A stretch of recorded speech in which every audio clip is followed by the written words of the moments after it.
Salamlar hər kəsə, mən Munir. Bu gün sizlərlə birgə necə After Effects-i kompüterinizə yükləyə biləcəyinizi göstərəcəm. Mən ilk dəfə storydə After Effects-i net paylaşandan sonra mənə bu suallar gəlməyə başladı. Hardan yüklədin, necə yüklədin, nə qədər ödəniş edirsən? Bu tip suallar gəldi.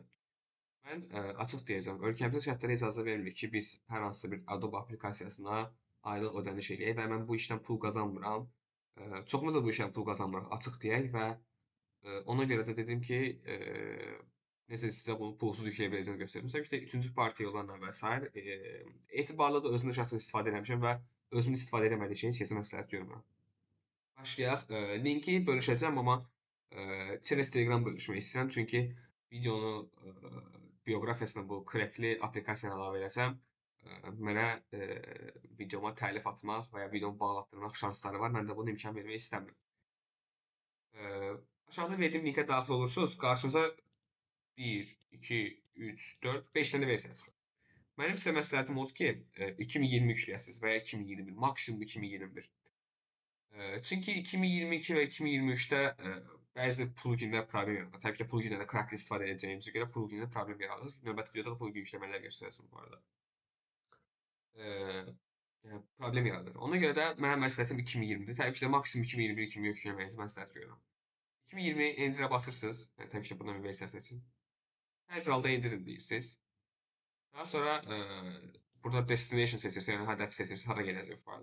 Downloads mən çox vaxt seçirəm, sizə də hara seçin, fərqi yoxdur. Save-ə basın, yükləyəcək. Təbii ki, də mən yüklədiyim üçün buna ehtiyac yoxdur. After Effects idarə hissəsinə gəlirik. Görürsünüz, bizim bir dənə RAW faylımız var. Mouse'un soluna basırıq. Daha sonra buradan daxil oluruq. Gördüyünüz kimi belə bir mini pəncərə açılır. Burada bir neçə seçənəyimiz var. Təbii ki, WinRAR-ınız yoxdursa, ekstrakt olur, ekstrakt edə bilirsiniz. Amma məndə WinRAR var deyə WinRAR-la edəcəm. Çünki ehtiyac yoxdur. Buradan WinRAR-la ekstrakt edirik. Mən bunu əvvəl ekstrakt edədiyim üçün mənə deyir ki, kopyasını çıxardınmı? Mən dedim ki, hamısını ekstrakt edər. Yəni video üçün göstərirəm. İndi After Effects-ə daxil olursunuz, yəni bu çıxarılandan sonra, ekstrakt olandan sonra belə bir fayl papka yaranır. Buna daxil olursunuz.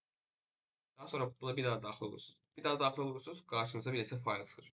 Burada bizə lazım olan isə setupdır. Setup'a basırsınız. Buna basırsınız. Və gözləyirsiniz.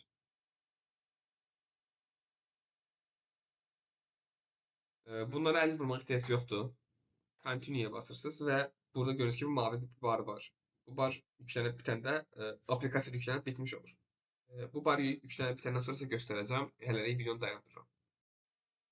After Effects 2020 yüklənib bizə də belə bir pəncərə açılır. Close-a basırıq və bağlanır. İndi search hissəsində After Effects-i axtarırsınız. Gördüyünüz kimi Adobe After Effects 2020 açıq. Yəni artıq bu applikasiya yüklüdür kompüterimizdə.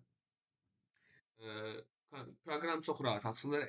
Açılma sürəti təbii ki, sizin SSD-nizdən, RAM-nızdan, ekran kartınızdan, yəni bütün parametrlərdən asılıdır. After Effects özü də ekran kartına dayalı işlər görür. Ona görə də güclü ekran kartınızın olmasını məsləhət görürəm. Hamıya xeyirli editlər arzu edirəm. Hamıya xeyirli olsun. İnşallah daha yaxşı proyektlərlə qarşımıza çıxarsınız. Uğurlar, təşəkkür edirəm. Çox sağ olun.